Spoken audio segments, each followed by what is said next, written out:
Well, thanks, Chair, for the introduction. Well, I will talk about the Japan's national interest in the South China Sea. When I speak on the South China Sea, I often quote my favorite geostrategist, Nicholas Spiekermann. I once pronounced his name Nicholas Spikeman, but somebody corrected my pronunciation that his actual pronunciation is a Speakman. So I now use the correct pronunciation. He wrote an interesting book in 1940s, and he refers to the South China Sea as an Asian Mediterranean. He meant the Mediterranean as regional waters where the regional power interact and compete. And also another important element is you have to dominate the Mediterranean to become a dominant power.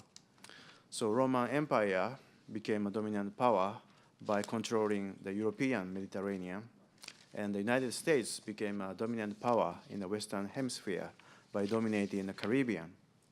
So if you want to become an Asian dominant power, you have to dominate the Mediterranean. That's what he intended to say. And actually, the Imperial Japan tried to dominate the South China Sea to become a dominant power in Asia. And we failed.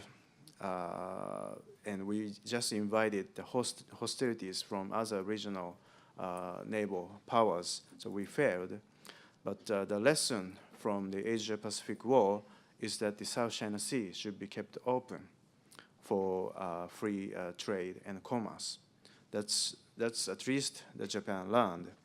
But looking at what China has been doing today, China may be repeating the same mistake Japan made 80 years ago, and China is now making this Asian Mediterranean into Chinese Caribbean. So why Japan is interested in the South China Sea? Under the 1951 San Francisco Peace Treaty, Japan gave up all the titles and claims over the paracels and spratteries. So we are not the claimant state anymore. And also we don't take any sides on the territorial disputes. But the South China Sea is a very important shipping lane for Japan. Today, every day, 14 billion barrels of crude oil pass through the South China Sea, and the 6 trillion cubic feet of natural gas pass through the South China Sea. And among them, 23% of the crude oil goes to Japan, and 57% of natural gas go to Japan. So from this point of view, Japan is a legitimate stakeholder in the South China Sea. And also Japan has been indirectly contributed to the peace and stability in the South China Sea by hosting the US 7th Fleet in Japan, so that the 7th Fleet can maintain peace and stability in the South China Sea, overcoming the tyranny of distance. So again, Japan is not a claimant state, but Japan is a legitimate stakeholder in the South China Sea. And I think Japan faces two big challenges in the South China Sea today. The first challenge is the preservation of the rule-based maritime order in the South China Sea. The excessive claims by the littoral states in the South China Sea, particularly the Chinese 9-dash line and the militarization in the South China Sea, is undermining the entire UNCLOS regime.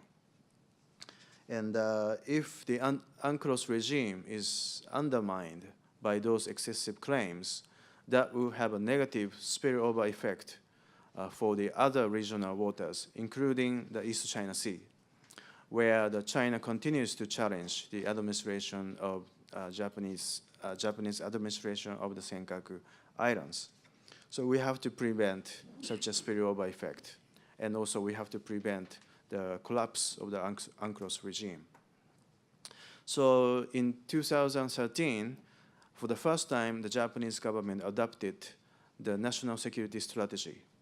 And this strategy emphasizes the importance of the rule-based international order and also the maintenance of the open and stable seas. And in 2014, at the Shangri-La Dialogue, Prime Minister Shinzo Abe advocated 3 principles for the rule of law in the maritime domain.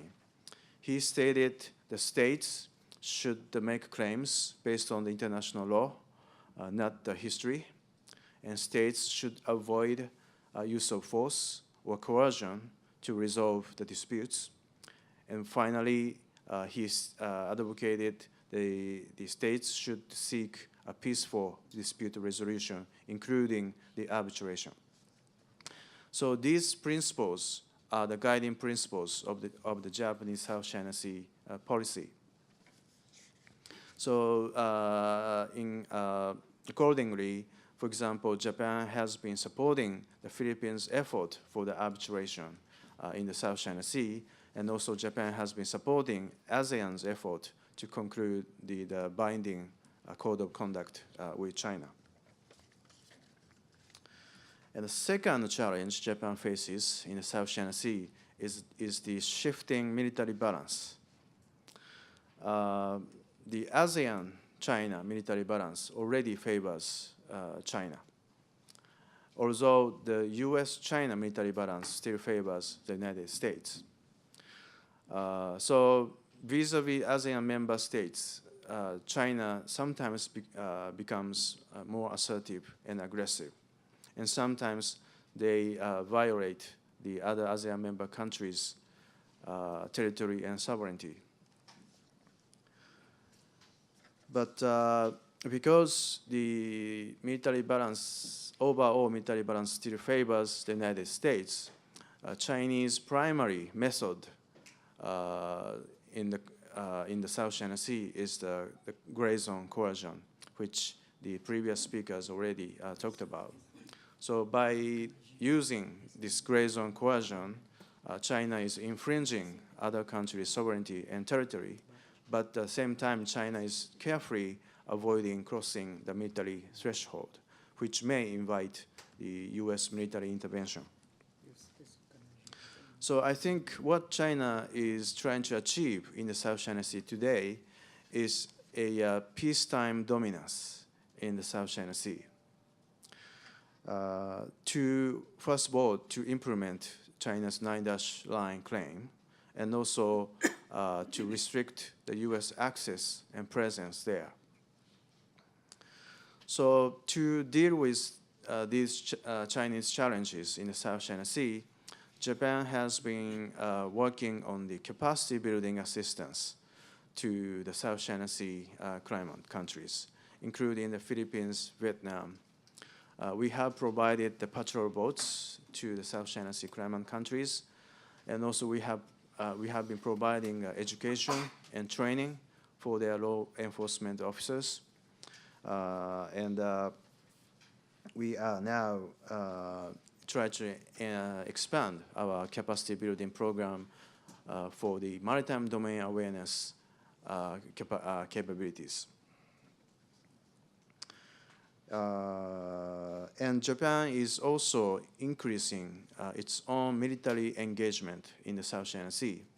We have been doing for example, port calls in the South China Sea ports, and we are increasing our bilateral and also the multilateral trainings and exercises there. And also we are trying to increase our presence there. But I think Japan faces another big challenge in the South China Sea from a military perspective, which is related to the nuclear extended deterrence. China has been deploying the 4 Jin-class strategic ballistic missile submarines based in Hainan Island, and another one is on the way. And China is also developing longer range JL2 SLBM, which will have a range of 7,200 kilometers. So if China successfully deploys those SSBNs with longer-range ballistic missiles, that may have a certain impact on the regional nuclear deterrence posture.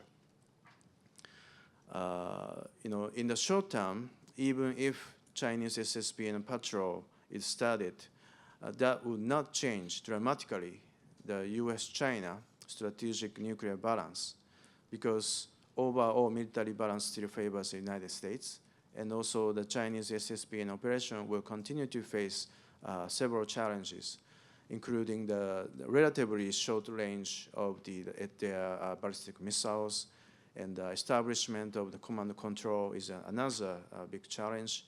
And also the Chinese SSBN needs to survive the American strategic anti-submarine warfare campaign. But over the longer term, say 2025, 2030, perhaps Chinese SSBN capabilities will be much more enhanced. So over the longer term, the Chinese deployment of SSBN in the South China Sea might undermine the credibility of U.S. extended deterrence and the U.S. nuclear umbrella. So this is something Japan has to address, because we are under the U.S. nuclear umbrella. So the future directions of Japanese policy in the South China Sea. First of all, diplomatically, I think Japan will push the rule of law as a guiding principle in the South China Sea, and also Japan will continue to emphasize the importance of the arbitration in the South China Sea. And on the capacity building, I think Japan will continue the current capacity building program, but also I think Japan will coordinate more with other providers, such as the US, Australia, and maybe the European countries. And also I think Japan will increase its military engagement in the South China Sea. But here in Tokyo, there's now a discussion going on how much Japan should be involved in the South China Sea when Japan faces a challenge in the East China Sea.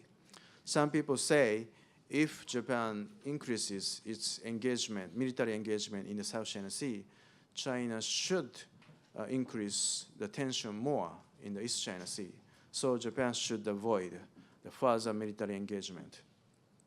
But my sense is that even without the Japanese military engagement in the South China Sea, China will just continue to raise the tension in the East China Sea. So in that sense, I think Japan should increase its military engagement in the South China Sea to discourage the Chinese increase of the tension in the East China Sea. In other words, by increasing Japan's military engagement in the South China Sea, we can send a signal to China not to increase the tension in the East China Sea. But if Japan decides to increase its military engagement in the South China Sea, another problem remains, which is the lack of capacity. Because we are preoccupied with the surveillance activities in the East China Sea. And also we have a commitment to the Gulf of Aden counter-piracy operations. So our destroyers and our patrol aircraft are pretty busy at this moment. And if we decide to increase our engagement in the South China Sea, we need more capacity to do so. When the dramatic increase of the defense budget is not realistic at this moment. That said, however, I think we have several options to increase our engagement in the South China Sea. One is, every 4 months we rotate our counter-piracy units between Gulf of Aden and Japan, and every time our destroyers and the patrol aircraft pass through the South China Sea. So taking that occasion, I think we can increase our engagement in the South China Sea. And also, our new security legislation allows Japan provide logistical support for US forces and other forces if any contingency happens in the South China Sea. And this fact provides more opportunities for Japan and the regional countries to train and exercise in the South China Sea. And one question we have been asking is whether or not Japan should join the US freedom of navigation operation in the South China Sea. My sense is that it's not likely that Japan would join the freedom of navigation operation in the traditional way.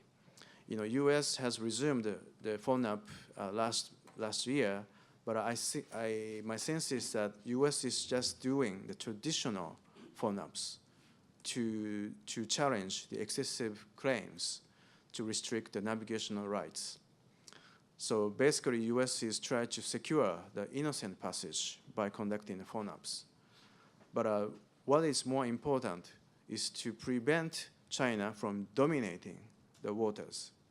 So innocent passage FONAPs makes little sense. And what Japan and other regional countries should do is to exercise the navigational rights anywhere in the South China Sea. And the other day, Japan's defense minister made a speech at the CSIS, and she refers to the joint training cruise between Japan and the United States. So I think this is what is needed.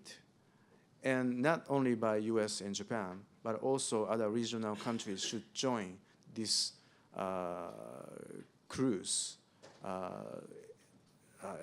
exercising all the legitimate navigational rights in the South China Sea.